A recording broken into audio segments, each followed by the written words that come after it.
ขอสวัสดีปาลมีธรรมท่านเจ้าทุกวัดทุกวานทุกตนทุกองค์ที่ได้สดับรับฟังยังสถานีวิทยุพระพุทธศาสนาแห่งชาติและสังคมขึ้น FM 104.50 เมกะเฮิรตซ์วัดฝายหินนะครับวันนี้เขาจะได้มาพบมาปะมามาคุยกันเกี่ยวกับสัพพะสาระเรื่องนะครับตามที่ท่านพระอาจารย์ท่านพระครูสมุวิสุวัตท่านได้ทำเป็นฟังรายการไว้ว่าขอให้ปน้อยปนานเขามามาจ่าเกี่ยวกับสัพพะสาระเรื่องแต่ตะกี้เนี่ยเขาก็ได้สดับรับฟังนะครับเนาะนะครับนิยายธรรม นะครับเจ้าหอยสังกับแม่จันตา กับนางมาริกานะครับเรียบร้อยไปละอย่างเรียบร้อยมาริกา วันเดียวนี่ก็เอาละเหลืออยู่แต่ป่อมาริกานะมาซ่อหาตีนะครับเนาะป่อมาริกาจะมาซ่อหาตีซ่อหาตียังตีสบายนะครับ จะมาซ่อหาตีสบายนะครับบ่ต้องได้เดือดร้อนอย่างละนะครับเนาะเพราะว่าอยู่บ่ดอกบ่ได้ก็หนีไปละที่ได้อยู่ธรรมดาก็บ่เป็นหยังอันนี้ก็มาซ่อหาเรื่องใส่ตัวเก่าก็คงจะทำให้มีปัญหากับตัวเก่าขึ้นมาครับพ่อแม่พี่น้องท่านผู้ฟังท่านที่เคารพเฮาสดับรับฟังยังบรรดาดีเจทั้งหลายตึงยิงตึงใจตึงท่านพระสงฆ์องค์เจ้าที่ได้มามาจ่าที่มาออกอากาศแต่ละสถานีนะครับตั้งแต่สมัยไหนมาละเฮามีสถานีวิทยุขึ้นมาทำมือคนเฮานี่มีความหูความเฉลียวฉลาดขึ้นกันแต่มากปวงหลงหลายนะครับหูเป็นระดับขึ้นมาเป็นจั่นขึ้นไปเมื่อสมัยก่อนเนี่ยสมัยปนานเป็นละอ่อนมาละอ่อนนะอายุ14-15นี่นะจำนวนสัมภาษามิตรไปสอหยับเหล้าหยับยาบางครั้งบางทีแบบใจเป็นอย่างมาเดียวนะก็ไปอย่างนั้นนะไปหยับกันถ้าหากว่ามีเงินจ่ายที่หั่นก็เป็นไปทำเรื่องถ้ามีเงินจ่ายที่หั่นก็เป็นไปทำเรื่องนะครับเนาะฉะนั้นสถานีวิทยุเดี๋ยวนี้เฮามีกันนะครับตลอดจะเป็นชุมชนจะเป็นวัดวาอารามนะครับจะเป็นสำนักผู้ที่เปิ่นมีใจฮักใจโหมก็ตั้งสถานีขึ้นมา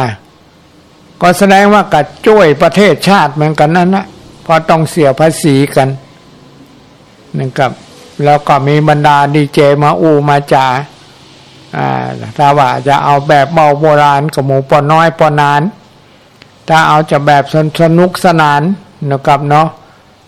ก็มีบรรดาดีเจอีน้องอีนายพ่องมาอ้ายพ่องนะครับถ้าเอาทั้งน้ำทั้งธรรมกับท่านพระสงฆ์องค์ข้าเจ้านะครับจะได้มามาจ่ามาแนะมานำมาบอกมากล่าวมาเล่าสิ่งที่เป็นสาระที่เป็นประโยชน์ให้หมู่เฮาได้สดับรับฟังกันก็อย่างนี้แหละครับอย่างที่ป้าน้อยป้านานจะมาเล่านะครับสัพพะสาระเรื่องให้ท่านได้สดับรับฟังกันนะครับก็เอาตามผังของทางเจ้าหน้าที่สถานีอย่างสถานีวิทยุพระพุทธศาสนาแห่งชาติและสังคมขึ้น FM 104.50 เมกะเฮิรตซ์วัดฝายหินนะครับอันนี้เราจะได้สดับรับฟังหลายเรื่องนะครับสัพพะสาระนะ แม้แต่พระสงฆ์องค์เจ้าจะได้มาก็เอาแต่ละเรื่อง นะครับมาได้ซ้ำกันถึงจะเป็นนามธรรมคำสั่งสอนขององค์พระสัมมาสัมพุทธเจ้านิยายธรรมก็บาซ้ำกันแต่ละตนแต่ละองค์ก็เสาะหามาคัดหามานะครับเอามา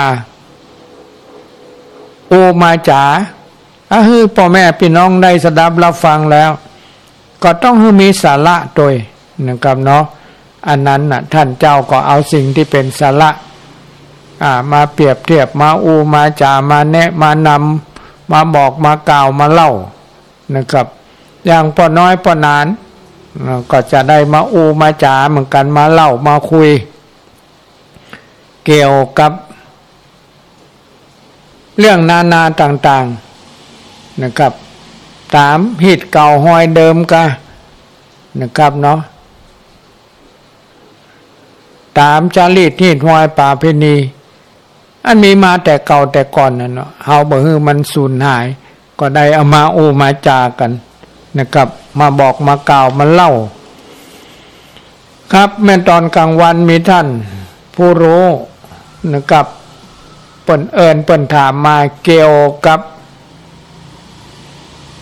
บุตรีบุตตาลูกเต้านะครับทุกวันนี้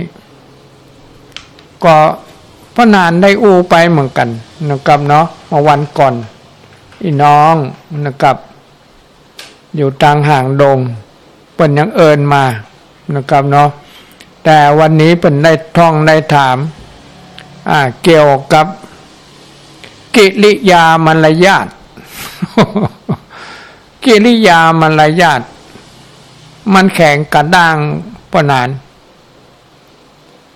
มันบ่เหมือนคนแต่ก่อนในถ้าบอกแม่คนเฒ่าคนแก่เป็นนั่งอยู่ในเป็นกลุ่มเป็นก้อนเป็นหมู่เป็นจุมหรือว่าพ่อเฒ่าแม่เฒ่าอยู่บนหอบนเฮียนตัวหั่นนะหลานนะครับเนาะถ้าใหญ่แล้วนี่นะมาว่าหญิงมาว่าชายจะผ่านหน้าพ่อนี่มอบการนี่ครับแต่มีแต่บอก4-5 ขวบ7 ขวบ9 ขวบ อันนี้มอบกัน ขอพ่อมีอย่างคือมาแล้วมันกระโดดเขาใส่ตักคุณ นะครับอันเนี้ยทำคือพ่อนะครับหักหลานดีกว่าลูก หักลูกในพอประมาณหักหลานนี่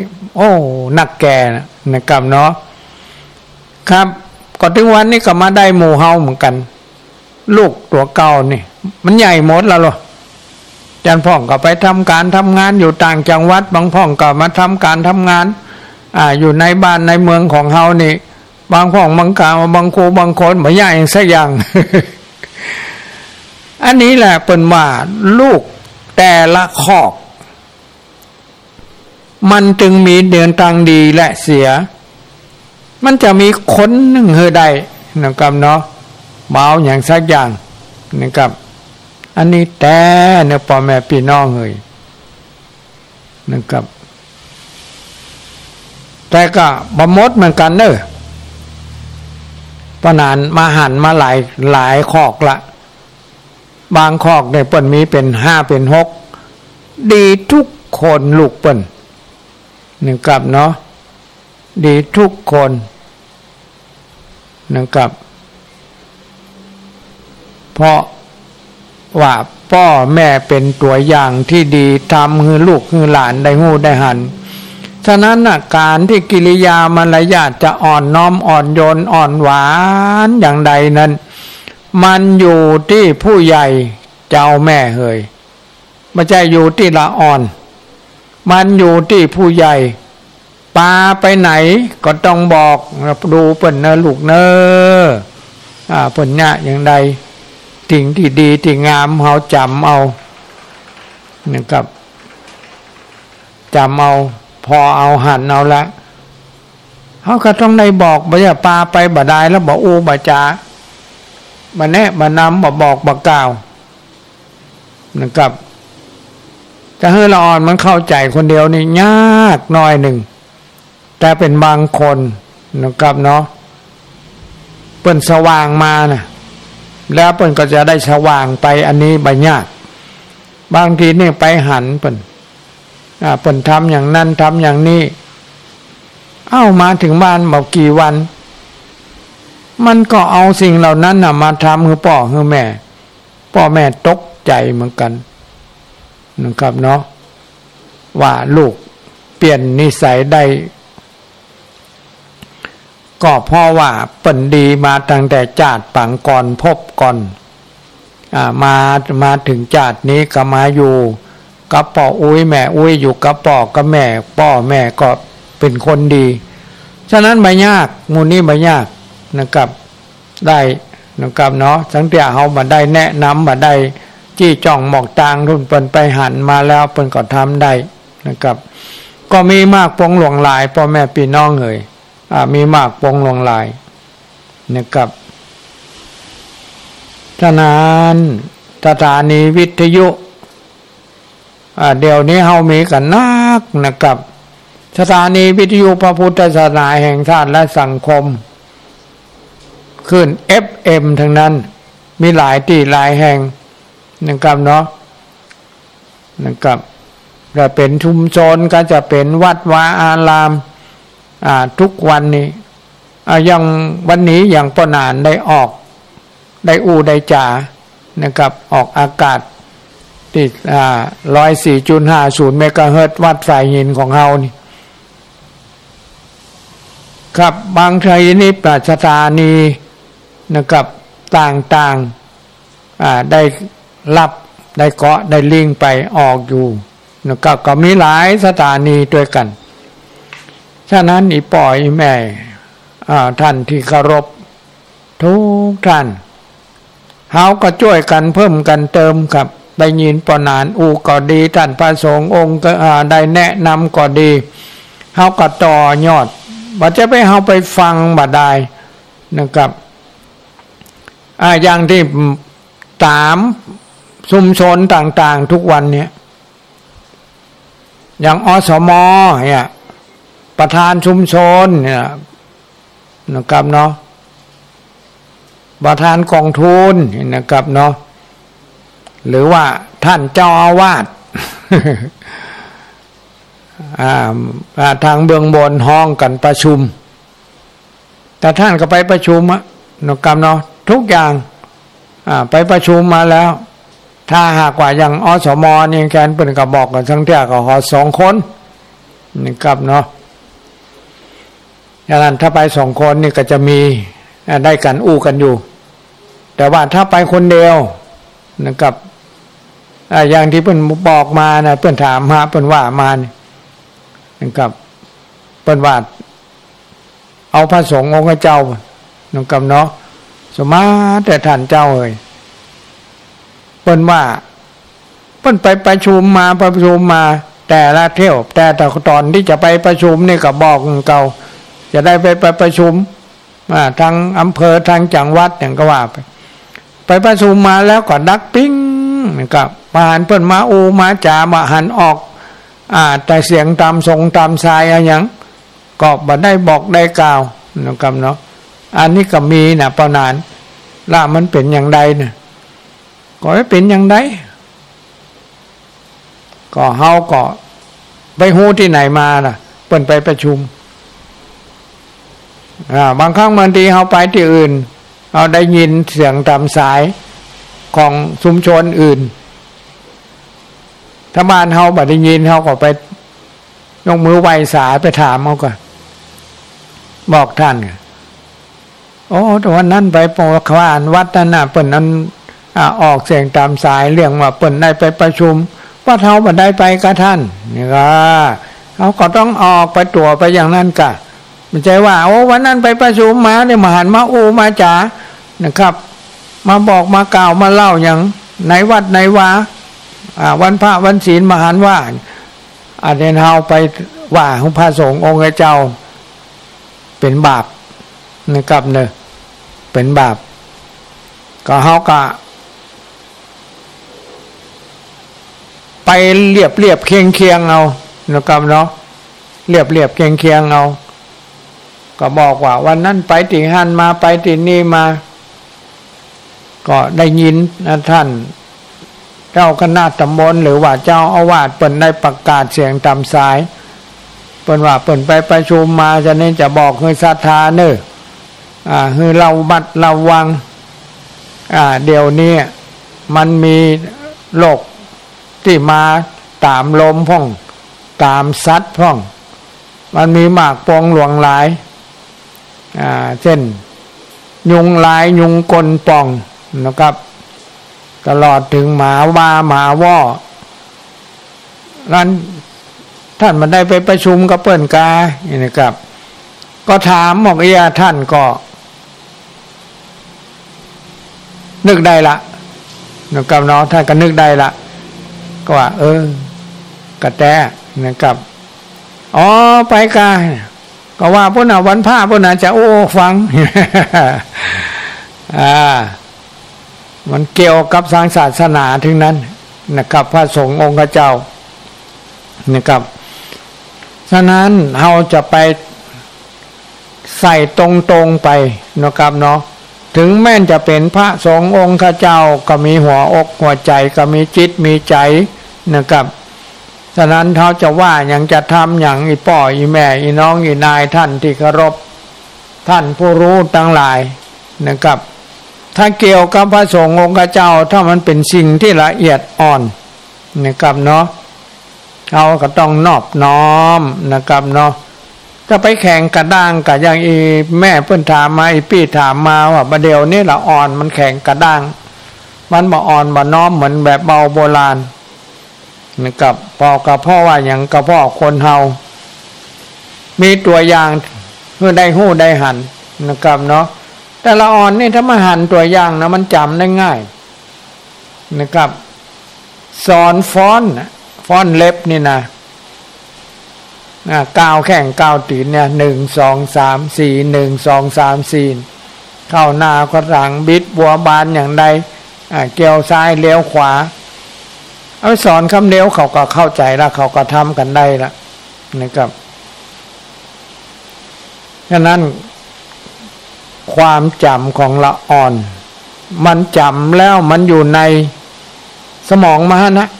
นะครับถ้าหากว่าเราจะเอามันอ่อนมันน้อมตอนกินข้าวจะไปสอน นะครับเนาะตอนเขาทำการทำงานจะไปสอนนะครับสอนที่ว่าเขามาได้ดูอย่างนั้นถ้าตอนที่ทำงานอยู่ถูบ้านกวาดบ้านมันนำมาเป็นแอลมันแข็งก็บอกว่าเอามือดังๆเบิ้งหนึ่งกับควายหลังนั่นลูกก้มลงไปหน่อยหนึ่งกวาดดูต่ำจอกต่ำแจงกวาดออกมาจะไปคิดปลายไม่กวาดปลายยูขึ้นมันกระเด็นเนี่ยก็ต้องบอกเขาแนะนำเขานะครับถ้ามันแนะมันนำมาบอกมากล่าวมันก็ยังว่าเนี่ยมาเขาขายคนแขกมาบ้านนั่นหรือว่าปออุ้ยแม่อุ้ยนั่งนั่นคือมันกวาดเนี่ยเมื่อเขาหน้าเขาตาผลปุ่นหมดมันอยู่ที่หมู่เฮาเจ้าพ่อนายแม่เหยอยู่ที่พ่อที่แม่อยู่ที่ผู้ใหญ่อย่างผู้ใหญ่เฮาทุกวันนี่ก็เหมือนกันนะส่วนมากโหหมดอย่างใดสมาเถอะมันโหหมดอะโหใบโหเงานะครับมันบอกโหแต้โหว่านะครับเนาะมันไปได้ยินเปิ่นเปิ่นอย่างมาเนี่ยมันแซมเปิ่นเลยนะครับก็ยังเตียนท่านดร.วิโรจน์อินนนท์ไปจบไปตะกี้เนี่ยนิยายธรรมอันนี้คนโบราณก็เหมือนกันมาสืบ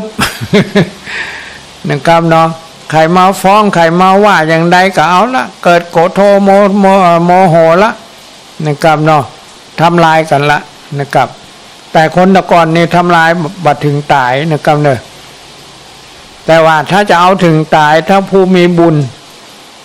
ก็บ่ตายนะครับมันตายนะครับ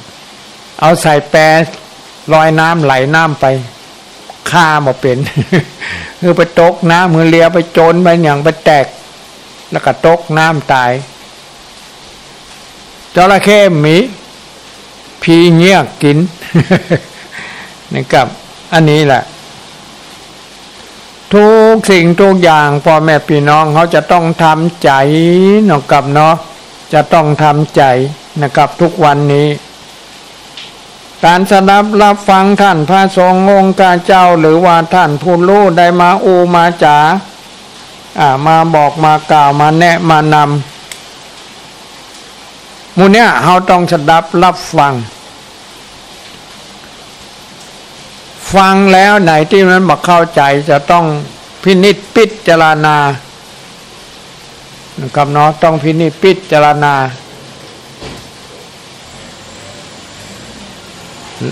อันก็พิจารณาแล้วมันยังไปไม่ได้ก็ท่องถามคนที่เป็นพอจะตอบเราได้อันนี้แหละกับพ่อแม่พี่น้องท่านผู้ฟังทุกสิ่งทุกอย่างเขาต้องทำใจให้ได้ทำจิตใจเพื่อมีปัญญาถ้าเราจิตใจเราบอกใครพูดทักต่อใดเนี่ยแต่ว่าได้ยินกรรมเข้าหูก็ถูกออกปากอันนี้มันก็มีปัญหา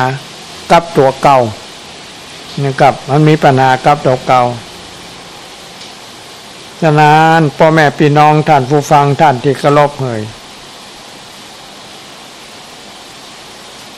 ทำมาอย่างกระจ่างทุกสิ่งทุกอย่างอย่างพ่อแม่แนะนำสั่งสอนหรือบางครั้งบางทีอาจจะแห้งไปหน่อยหนึ่งที่เขาว่าเปิ้นด่านะครับแต่กรรมที่พ่อแม่บอกพ่อแม่กล่าวนี่มันได้เป็นกรรมด่าถ้าเป็นกรรมด่าเนี่ยบางครั้งบางทีนี่โมโหเหลือแหงแล้วไล่ลูกออกบ้านเนี่ยนะ ขอให้มันได้ออกไปแหละปดโต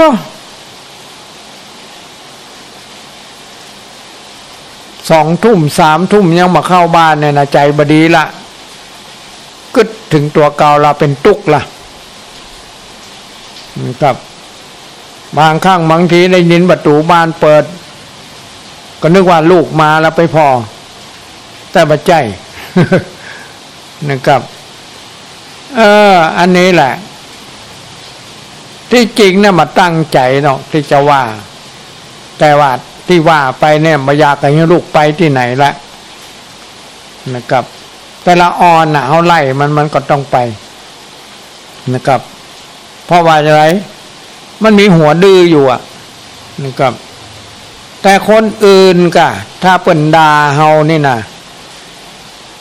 ถ้าเฮาบัดด่าตอบเขาเนี่ยจัดดีนะพ่อแม่พี่น้องเฮามาเป็นบาปเป็นกรรมด่ามันจะว่าอย่างไรก็จ้างมันเถอะก็ยังเตียนเป็นว่านั่นนะเขาด่าฝรั่งเนี่ยไอ้ช้างเย็ดแม่มึงเนี่ยมันก็บอกหู้เรื่องวันสุดท้ายมันก็ไปถามเมียมันก็บอกคือเมียมันก็มันบอกคือแล้วมันก็บอกเฮ้ยมันเป็นไปไม่ได้ ครับอะไรเงี้ยนะครับเนาะถ้าเขาเข้าใจนะพ่อแม่พี่น้องท่านผู้ฟังแฟนทั้งรายการของสถานีวิทยุพระพุทธเจ้าแห่งชาติและสังคมขึ้น 104.50 เมกะเฮิรตซ์ได้ยินได้ฟังแล้วก็ลองพินิจพิจารณาตัวเองเด้อนะครับวันนี้อู้กันไปอู้กันมาพอเวลาก็หมดทำละนะครับเนาะก็ขอขึ้นรายการสัปปะสาระเรื่องให้เจ้าหน้าที่ฐานนี้ไปก่อนนะครับเราก่อยฟังกันในวันต่อไปวันนี้ขอสลีสวดสดีท่านพระสงฆ์องค์เจ้าที่เคารพนับถือทุกปัดทุกวาทุกตนทุกองค์ขอสวัสดีมาได้ปล่อยแม่น้องอยู่นายแฟนทางรายการท่านผู้ฟังวันนี้จุ่มเย็นนะครับเนาะฝนตกลงมารับดีฝันดีเหมือนกันทุกคู่ทุกคนนะครับสวัสดีครับผม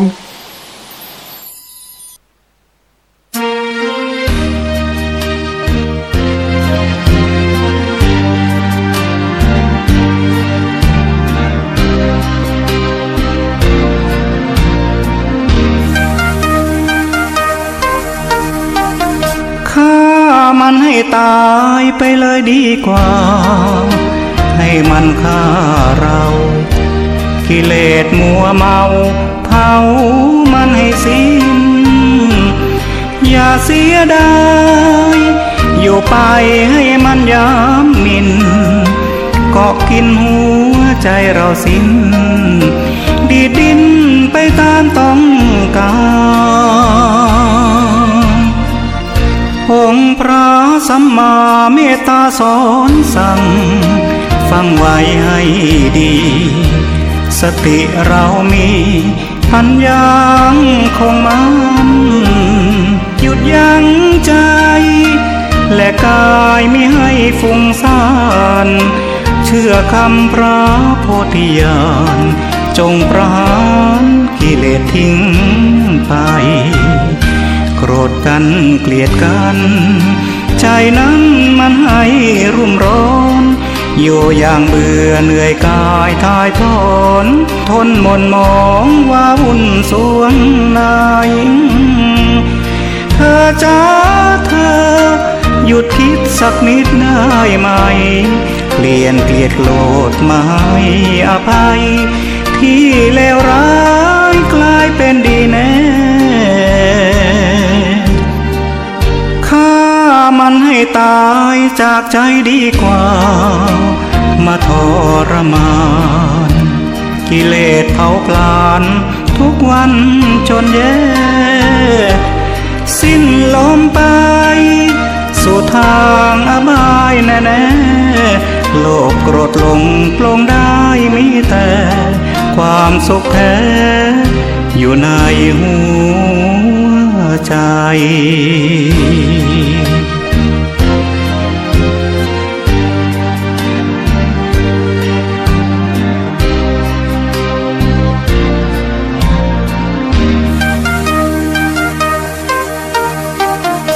ฆ่ามันให้ตายจากใจดีกว่ามาทรมานกิเลสเผาผลาญทุกวันจนแย่สิ้นลมไป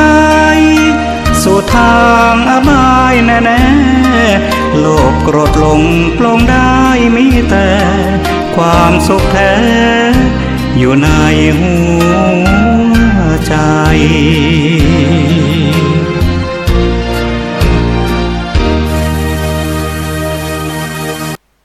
ธงชาติและเพลงชาติไทยเป็นสัญลักษณ์ของความเป็นไทยเราจงร่วมใจยืนตรงเคารพธงชาติด้วยความภาคภูมิใจในเอกราชและความเสียสละของบรรพบุรุษไทยประเทศไทยรวมและเชื้อชาติไทย